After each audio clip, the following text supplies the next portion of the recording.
ako naniniwala sa Diyos, tama talaga eh. Ano ang sabi ng Diyos na tama? Ayun, kung kakain ka, manggaling sa iyong pinagpawisan. Hindi baling kumain ng tao, basta pinapawisan siya. Napapagod siya nang gagaling sa marangal na hanap buhay. Ang masama, yun lang kain ng kain, ayaw namang magtrabaho. At ang lalo namang masama, yung kain ng kain, ang kinakain hindi kanya, inaagawan niya yung ibang bibig. Bakit? Swapang siya, ayaw niya magtrabaho, pinakikialaman niya yung bagay ng iba. Sabi ni Pablo, sa mga gayon, huwag kayong makikisama.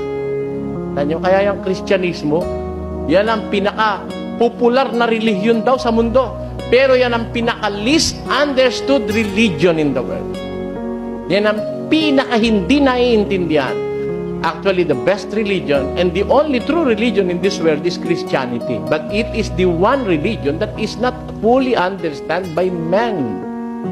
Mula nang ito'y maitatag sa ibabaw ng lupa. Maraming nagsasabing Kristiyano, tanungin mo hanap buhay.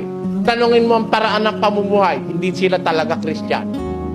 Sa Kristyanismo ho, gusto mong maghanap buhay na marangal? Okay. Hindi masama hanap buhay. Magnegosyo ka?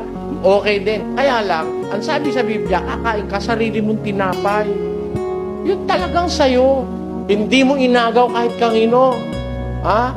Walang na-deprive na labi. Wala kang naapi. Oh. Hindi mo sinamsam sa pamamagitan ng sugal. Oh, hindi mo inagawan yung labi ng may labi, yung anak ng may anak na naghihintay ng sweldo ng tatay niya. Hindi mo inagawan yon. Hindi mo inagawan yung ibang pamilya na ikaw ay umalembong ka ng umalembong, makaraos ka lang para sweldo ng lalaki bibigay sa asawa sa'yo napunta. Yan ang masamang hanap buhay. Sana maintindihan niyo ho ako. Palagi ko naintindihan niyo naman ako. Sabi ho kasi sa Biblia, sabi, huwag tayong makikialam sa bagay ng iba. Yung kanila-kanila, yung iyo-iyo. At ikaw, hindi pwedeng wala. Tingnan ninyo, sabi ng Diyos sa Ecclesiastes. Ako ikaw, walang-wala. Mahirap pa ako sa daga. Sino nagsabi sa'yo mahirap ang daga? Ang yaman-yaman ng daga.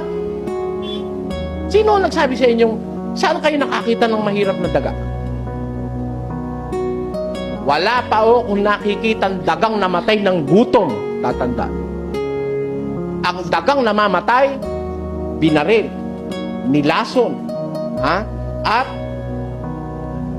etc. Pero namatay dahil walang makain, walang dagang pinabayaan ng Diyos. Pakinggan nyo sa awit. Ganito ating mambasa. Meron ba okay, kayo humaton. Pagkabasa ko ng talata, kayo humaton. Pakinggan nyo, sabi. Ako'y naging bata at ngayoy matanda. Gayon may hindi ko nakita ang matuwid na pinabayaan, ni ang kanyang lahi man ay nagpapalimos ng tinapay. Bakit? Pakinggan nyo sa awit.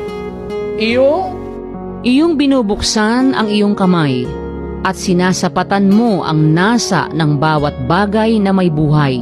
Sabi ng Biblia, binubuksan ng Diyos ang kanyang kamay. At pagbubukas ng kamay ng Diyos, sinasapatan niya ang nasa ng bawat bagay na may buhay. May buhay ba daga? Bagay ba yung daga? Sinasapatan ng Diyos o hindi? Sapat. Wala nga ako nakitang daga nakadextrose, ano? Ha? Dahil may sakit? Wala.